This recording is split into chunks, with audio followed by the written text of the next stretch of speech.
So I just wanted to like get right into it, and because I had a few good questions here for you. Because I understand that when I was reading through your biography, your father began as a cameraman for British theaters. Is that correct? Well, he and my mother were making short films when I was a tiny child, and those movies were going into the theaters along with films like African Queen with Humphrey Bogart, and there was a. Um, I don't believe my folks could afford babysitters because they took me along when they were making these movies, and I was 4 years old, and I can remember that when they put a camera up outdoors and it was on a tripod, people would gather to look at it. And then they took me with them when they took the movies to the distributors in London, and I'd sit in this giant movie theater and watch on the big screen these things that my parents had made, and it was like magic. Being 4 years old, it sort of soaked into my bones, and for the rest of my life, I say that it was like watching magicians. And I wanted to cast spells. And strangely, my father and his brother are identical twins, and both of them became cameramen, and both of them tried to get movies made, but made very few. But their whole life was around tech, but their life was analog tech. They loved recording. They loved recording acetate tapes, and I heard acetate discs rather, and I heard things that they recorded like bombs dropping in London during the war, and so these guys with their technology was sort of like the people that I was watching. And for the whole of my life, I've loved both storytelling and the technology that enables us to do it in ways that communicate effectively. Right, right, absolutely. And I understand that at 15 you dropped out of school and started selling your photographs to British TV. Well, I was very a mixed student. I had terrible math, terrible spelling, terrible handwriting, and the school was sort of ganging up on me. They were telling me that I had developed a bad attitude about math. My attitude was, "You can't teach me at math. You're bad at teaching." But one teacher put me in the school play and gave me the photography prize. And I had two articles in the school magazine at 14, and I thought, it's not getting better than this. And so I could quit school and went and tried to start working in film or photography. And the best I could do was working in photography. And I worked with people that did wedding photos, and I worked with a factory that had a photography department. And then I quit that and tried to start my own business as a photographer at 16.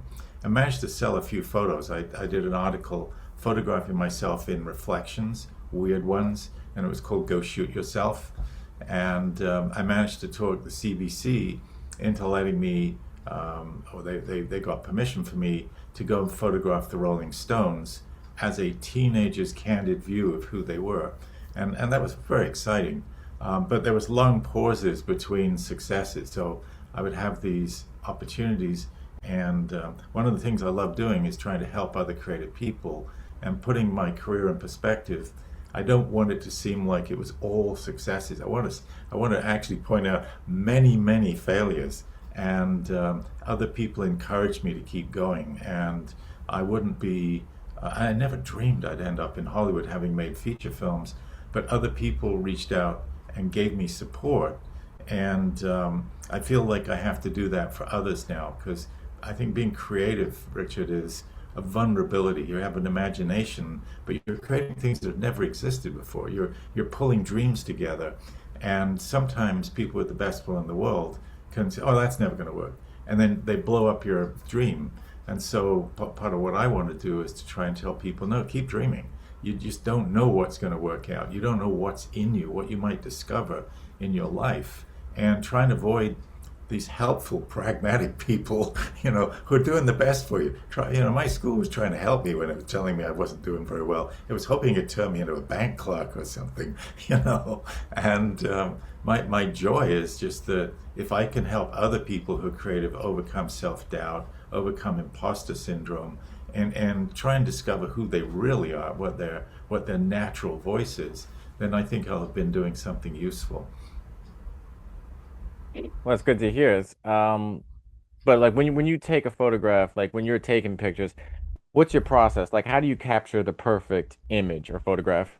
How do you do that? Well, I mean, I guess that's a lovely question. Um, for the longest time, I tried to make photographs that fit the rules of photography. There's Ansel Adams, who is this god of photography, and he had this thing called the zone system, which was how you were supposed to figure out how to make the perfect exposure. And then there's a lot of books about the right composition and how to get the right tonal range in your highlights, and I was taking reasonable photos all through my life. I had a camera in my hand since I was a child, and my buddies would come out with me and jump off rocks, and I'd photograph them jumping in midair, and we'd sell a picture to the local newspaper called Spring in the Air for the first day of spring and things like that. But they weren't really special and they weren't magical. And I sort of gave up photography while I was making films, and that sort of substituted. But then I saw my daughter using my cameras, and she had no training, and she was poetic, and the images she took were weirdly composed, and the focus points were unusual. And I found those images compelling. They were mystical because they looked at the world in ways that we'd never seen it before. And I started to go to myself, hey, maybe I'm doing something wrong here. And so I started trying to break my conditioning of being told what I was doing had to be a certain way, and started going, what if I broke the rules? What if I moved the camera while I'm taking an image, and suddenly you see these streaks and blurs, and suddenly the thing seems like it's vibrating. And I love photographing nature. I grew up in an area of the New Forest, there was literally heathlands with wild ponies, and we were surrounded by the Solent, which is an ocean or an English channel. And the discoveries I was making was that if I started doing things like wildly overexposing or taking images where I allowed for an enormously long shutter speed, the waves would suddenly become these weird, wonderful sculptures, things that were still organic and passion-filled, but they were like poems instead of photographs. And I may be, sorry if I'm being long-winded here, but the final discovery I made was really that I had to leave that sense and I got to tell you, when you're taking pictures and you're waving the camera at things, there's a little voice in you saying, this is really stupid, and you have to overcome that self-doubt. And what I realized was, I'm not actually taking photos anymore, I'm making art. And I went from thinking I was doing something wrong to looking at Jackson Pollock, or there's a wonderful ocean painter called Turner, or you look at Monet, or you look at Van Gogh, and these people were breaking through to other ways of seeing, and that there is no wrong way of seeing. It's not that there's the right way to do a photograph, there's what touches people. And I started trying to actually make images, breaking the rules, photographing when it was really dusk and there's no light almost, and seeing what happens. Long exposures, or taking images that had very abstract patterns in them, as opposed to being obvious what they were. Shooting koi and moving the camera as the koi moved, and finding that I had streaks of color, but they still felt organic and magical. And so I made this transition over, that's about 18 years now since I watched my daughter using my cameras, and it's a fight letting go. It really is interesting, the conditioning that we have to do things right, and then to discover that you have your own voice, and the most important thing is sharing it with people who get you.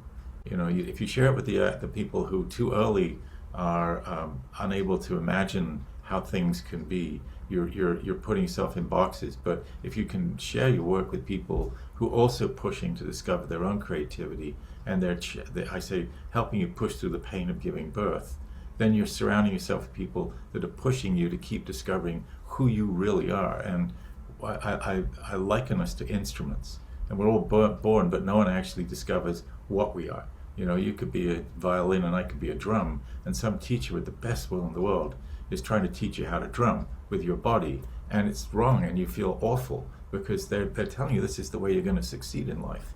And the truth is, we succeed in life by discovering who we are, discovering the best way to become that, and being supported in it.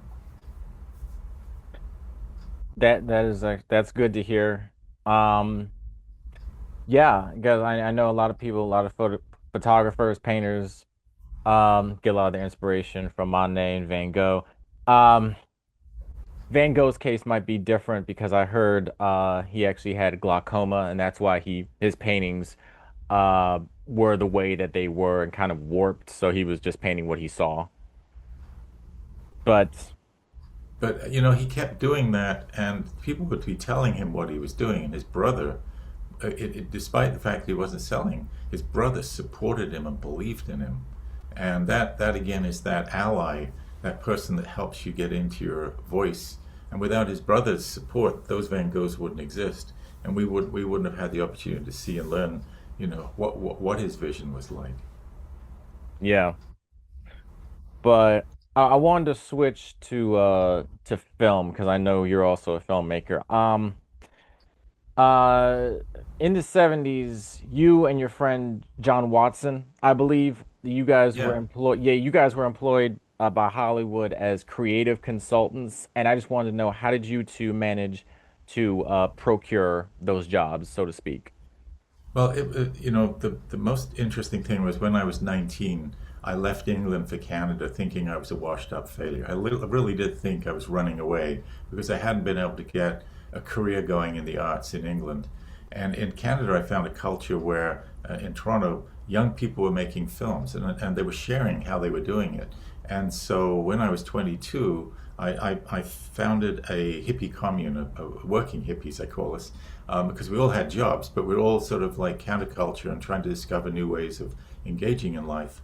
And some of these were filmmakers, and I decided that we could start our own film company at 22. And we found in Canada you could make movies and sell them to the CBC, which was the equivalent of PBS in a way, but it was their national television system.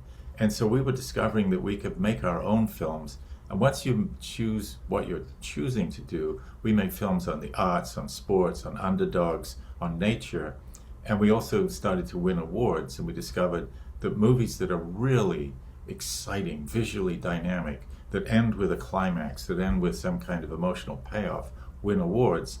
And people will employ you to make more movies if you win awards. So then it sort of becomes a self-fulfilling prophecy. We did the things we loved. We tried to figure out how to make those be effective. We ended up getting Oscar nominations.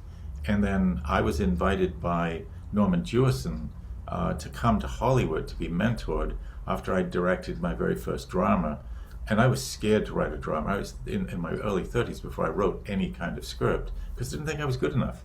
And he saw this film that I did, and it had been reviewed on American TV, sorry, on Canadian TV as one of the best movies of any length ever shown on TV in Canada. And I'm going, no, this is a mistake. I was just lucky. I'm not I'm not that good.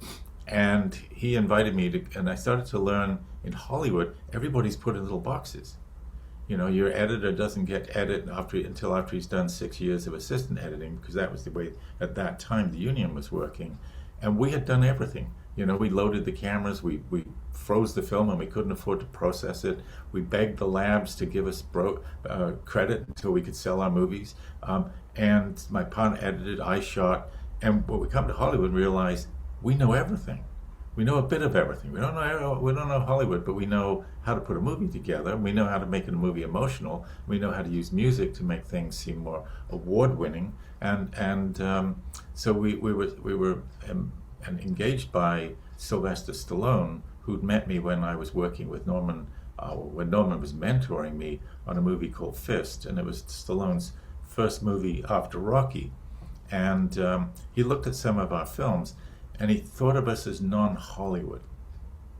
I think he felt he had to defend himself from Hollywood because the suits had a certain limited kind of thinking.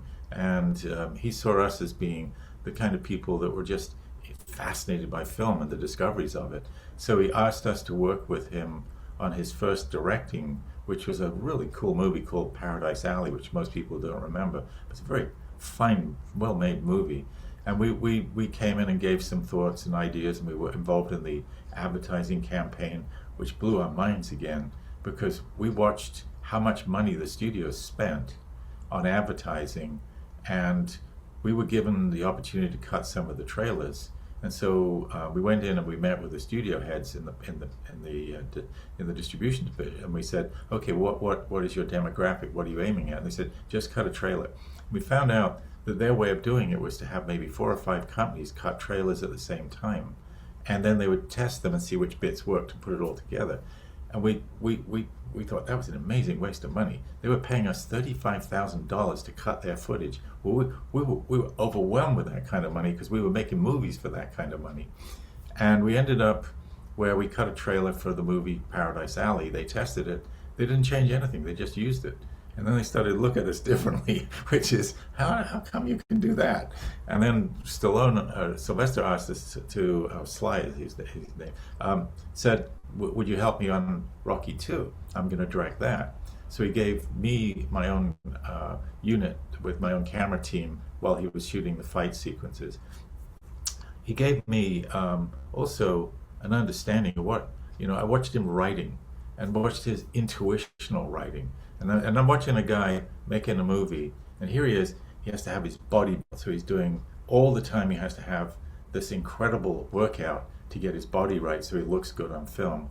Then he has to practice the fight sequence with Carl Weathers, Carl and my partner and I became great friends. And then he has to be writing it, directing it, supervising the edit, and having the strength to run up and down the Philadelphia steps. And he seemed awesome.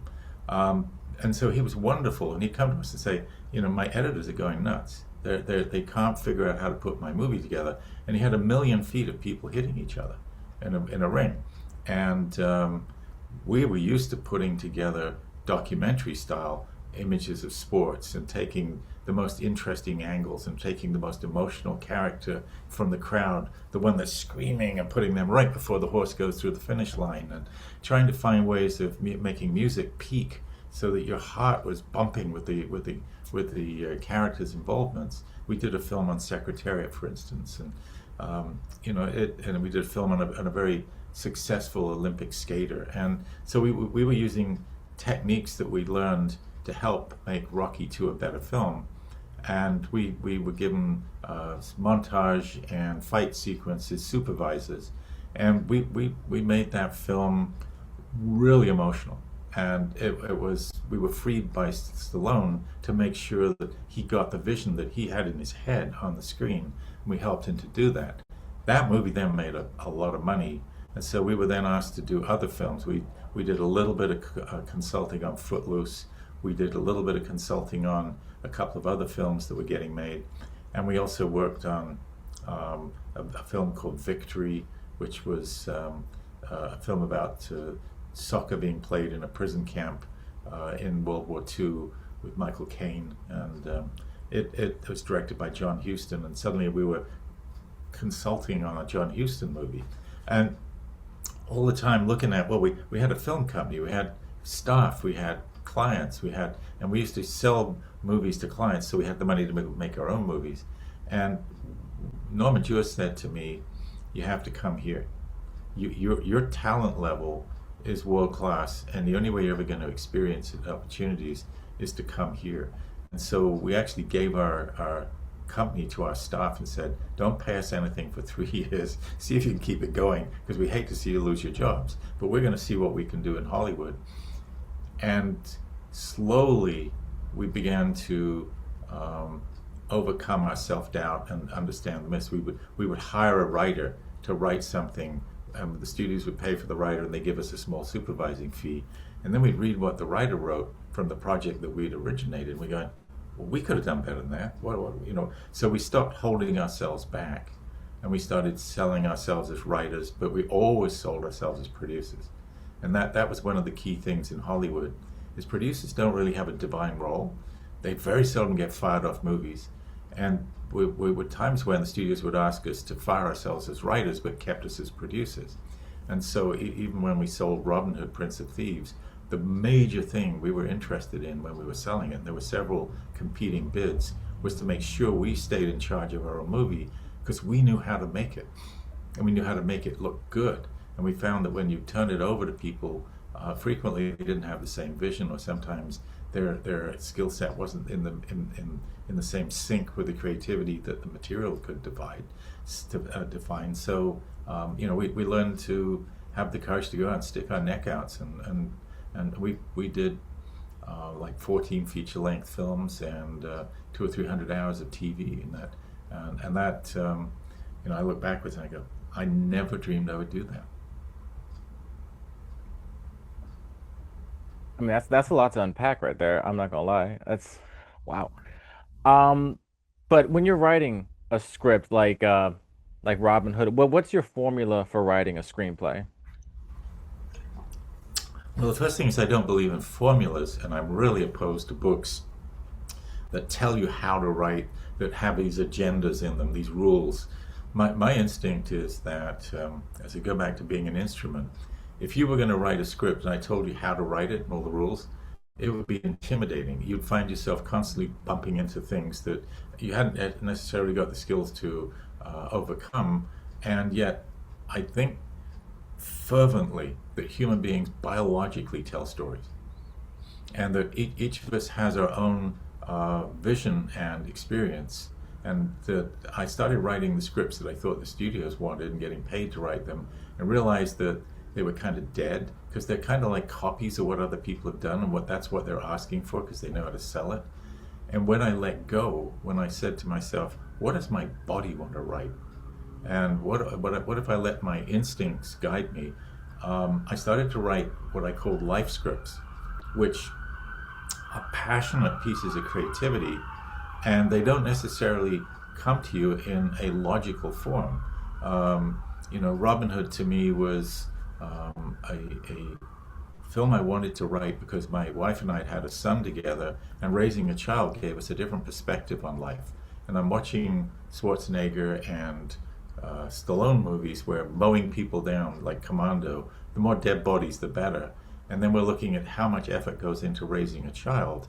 And I thought, if I'm going to make a movie that the world that my son is going to grow up in is going to be changed by, I want to make a movie about altruistic heroism.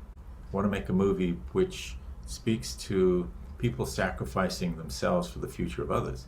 And my perspective was, and I had this line in my head, which was Robin Hood a la Raiders. And it was to make a Robin Hood, but it was to make a story where a rich baron's son, an obnoxious guy who burned Maid Marian's hair as a kid and who threw out his half brother because he didn't want him around, goes off to the wars when his father begs him not to, and ends up getting put in prison, and then comes back and discovers that his father's dead, and he's angry. And what he ends up doing, and he learns from a Muslim who has come with him, and I thought the idea of putting two enemies together that learn from each other and trust each other, as opposed to, it was very fashionable, and still is, to portray Muslims as terrorists and horrible people, and I thought the idea of showing two religions that could actually collaborate was healthy. And the idea of Robin Hood was that he would learn from the mistakes of being arrogant and spoiled, and decide that he's actually willing to die for his peasants' children's futures. And I went out and pitched it to 3 studios, and they all said, that's not going to work. No one wants to see guys with swords. They want to see guys with guns. This isn't going to sell. And I was about to give up on it, and our assistant used to type our scripts and do our mail and things for us, and he's a hell of a good guy, said, I think it's a wonderful idea. If there's anything I can do to help you, support you writing it, I will do it. And so I started writing it, thinking it would never sell, but being impassioned with this. And you get sort of, sometimes if you're lucky as an artist, you get to feel like you're ripe. There is a certain sort of like energy in you, and things feel like they want to come out of you. You don't know what they are yet. And so I started writing and discovering more and more that this sort of unconsciously formed in me, but it was coming out. And then giving the pages to John Watson and giving them to my assistant and getting encouragement to keep going, because I was looking at my pages thinking, well, this is obvious, this is silly, this is not so smart. And they go, no, keep going, it's really cool. Because I don't think you can judge what you do from your own voice. I think we're so familiar with ourselves, we don't know what's original and what's different. And it needs others to support you to keep pushing. And so I managed to write the whole script, and then our company was getting broke, and I went off to write a horror movie for another company so we could bring the income in, and gave the project to John and asked him to make additions and choices. And we got to Christmas, and he was working, and he was like 80% of the way through the script. And we heard there was another Robin Hood getting made, that it was at Fox. It was going to get directed by the guy that had done Die Hard, John McTiernan, and ours seemed pointless. And John wanted to quit, and I begged him not to quit because I'd already given up on other projects when people had told me with the best will in the world that this isn't going to work, you're never going to get it made. And I wanted to write a script that involved Native Americans, and I was told, no, you're wasting your time. You know, Thunderheart's getting made. It's got Robert De Niro in it, and you're just working against yourself. Thunderheart didn't get made for 4 years, and it didn't get made with Robert De Niro. And here we were hearing Robin Hood's going to get made, but it might not. And so I begged John to finish the script. And when we did, we gave it to American people because we were both British, and they were, this is really cool. We went, really? Because we love Robin Hood, but we didn't know that Americans would love it. And ended up in a bidding war, and chose the lowest bid, but the one that would let us stay in charge of our movie, and that was with Morgan Creek. And then we started the adventure. Suddenly there were 4 Robin Hoods being made in Hollywood, and the one that got Kevin Costner would be the one that actually got to the screen. And so we started. John actually went to England and started production offices and hiring staff and production designers and cameramen, even though we didn't have a star yet or a director. And we went into this horse race to get ours out, and luckily a wonderful agent, a lady called J.J. Harris, who's passed away, had represented Kevin Costner at William Morris, and he had left William Morris. And she thought the script was so good that she was not going to get commissioned, but she insisted that he read it because she believed fervently it was the next right thing for him to do. And he came on as the star and made the movie get budgeted and financed because of his loving the screenplay. And that again changed our lives. It put us at another level in Hollywood. Sorry, are these answers too long? No, these are good. This is good. This is Yeah. a lot of good stuff. Thank you for the I do want to ask, because you've been in the industry for decades now. What do you enjoy most about the work, and what do you enjoy the least? Um, that's a great question. Very, very observed question. Um, I love dreaming up something and achieving it, and the most wonderful time is the film mix. And the film mix is when all the work's been done. I say making a movie is solving a million problems. At the end of it, you get a movie. And the mix is when the film is cut and you're putting in all the sound effects, the music, and then you sit back and it's like Frankenstein. You put all the pieces together and it breathes and it comes to life. And that's the least stressful and most joyous moment because you get to see your creation and it exists. The most difficult, and people say, what's the biggest mistake you've ever made? And I say my errors of omission and not commission. When I cowarded out of doing things, when I was too shy, or when I was sure that people would criticize me if I reached out and tried to sell them something. And that I still regret many of the times that I failed to do something that could have benefited my career. And that's one of the things I love helping other people is take the risk, take the shot. Because when I did take the shot, like with Robin Hood, and finish the script that should probably never have been finished, the thing comes around. And I really think passion is important. I say that if you're working on something, you have an instinct for it that has come out of your unconscious, but is telling you that it needs to exist, you'll fight for it longer. And when you write something that's just formulaic to try and get a job, you won't fight for it because there's nothing of you in it. And in Robin Hood, there's a birth scene where Morgan Freeman's character helps the chief woodsman's wife give birth through the cesarean operation. And when I was writing the script, I suddenly started crying.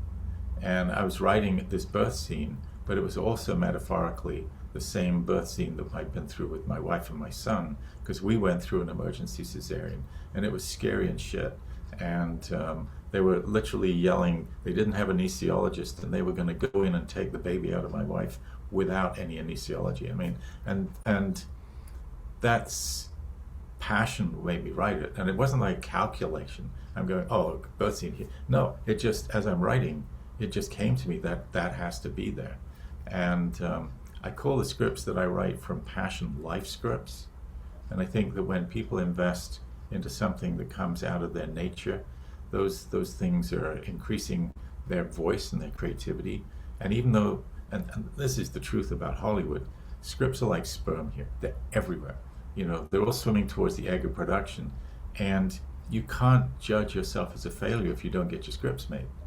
Because there's way too many scripts out there that are deserving of getting made. And it's no indictment if you don't get one made. But if you write from the heart and you write to your art strengths and you let your instincts out, you're going to keep, nothing is lost. You're going to keep developing your skills and you're creating, and you get richer in your abilities because you're training those muscles in you. So Hollywood, what do I like about it? I love that we can actually speak to the world. I see making feature films as a treasure. We're making these little diamonds and sending them out and speaking to vast populations. And I don't look at this as money making. I don't look at it as wanting to do. I want it to be somebody who has life experiences and managed to live a really creative life. And I lost my mother when I was 8, and my father married a very destructive woman. She was alcoholic. She took medicinal drugs that made her crazy. They were kind of like speed. And our home life was awful. She put me in an orphanage for a while, and they were always picking on me for wandering around with a camera, telling me I was obnoxious and I was a big I am, and an ego, and anything I can do comes from wanting to stop other people feel the pain of being different. And I don't think we're normal when you look at creative people. I think we're the shaman. I think we're the people that are more sensitive, and we see our culture and our society and our stories, and we try and tell stories to heal. And those are kind of weird things for Hollywood. So you don't tell them that when you're pitching your stories.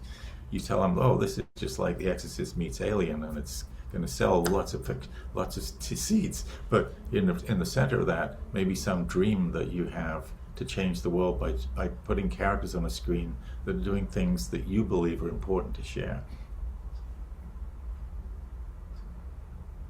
Well, that's great to hear.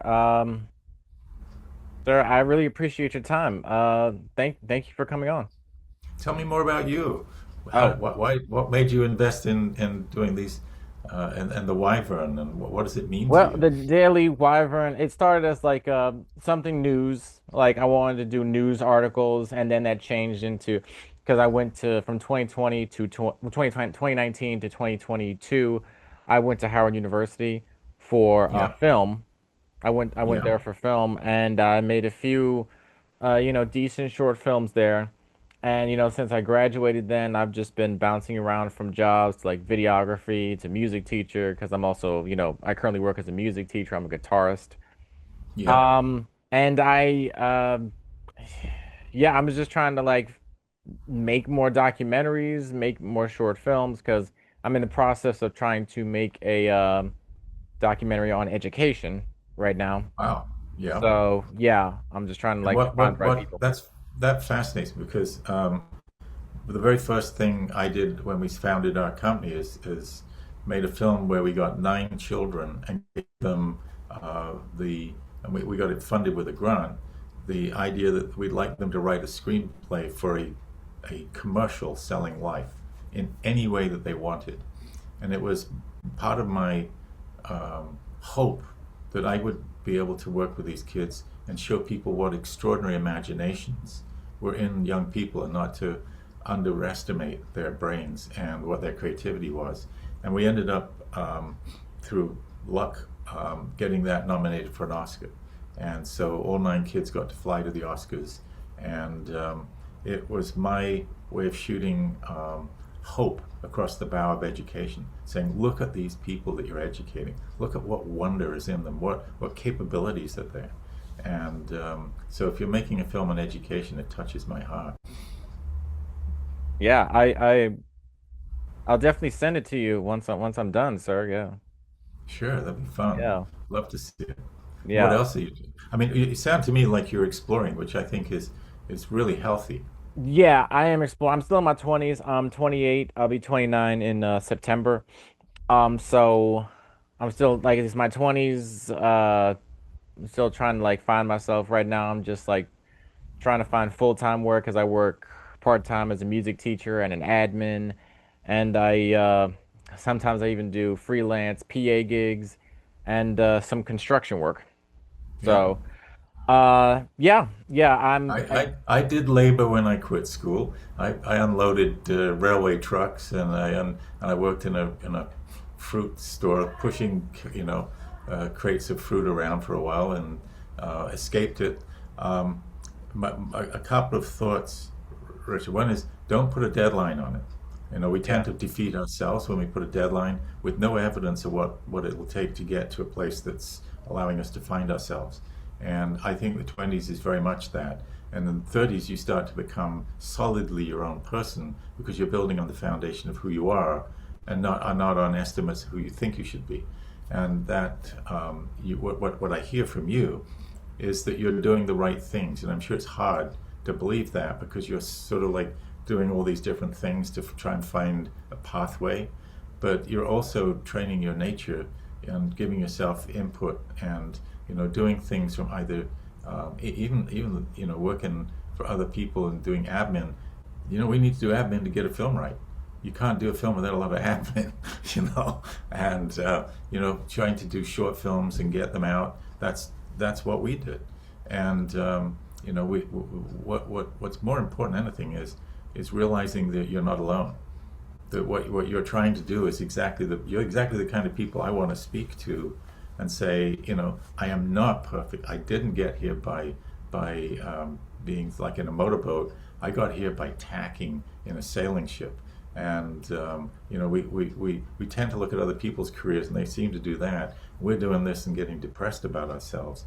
And my thing to you is, don't get depressed. Just keep doing things that you value, because you're creating that person that you are. And when a studio is looking at a movie, they don't want a clone of something that doesn't impress an audience. They want something with a fresh voice, and that's how you get to your fresh voice, is constantly pushing yourself. I say right dangerously, right to the edge of where you feel comfortable taking your ideas, so that you can still communicate with people. I have a book which is called Riding the Alligator, and it's from the title of riding an alligator in one of my parents' short movies when I was 4 years old. And the rest of the title is, screenwriting for, a career in screenwriting and not getting eaten. And my goal was to write a book that supported people like yourself, because there were no books other than the ones that had all this logistics. And I think they're great for checking a script when you finished it. But writing a script, I've written scripts because I got 2 lines of dialogue that so excited me I had to write the rest. And it's not fit in the formula of a book writer. I realize that things have come out of me that I haven't gotten made, but they're pure passion. I have a script called Father Time, which I never got made, but it was my hope that it would be like It's a Wonderful Life. And it's very much a dialogue about my dismay at my father and some kind of reconciliation, but it's put through a fantasy adventure. And I would give anything to see that get made.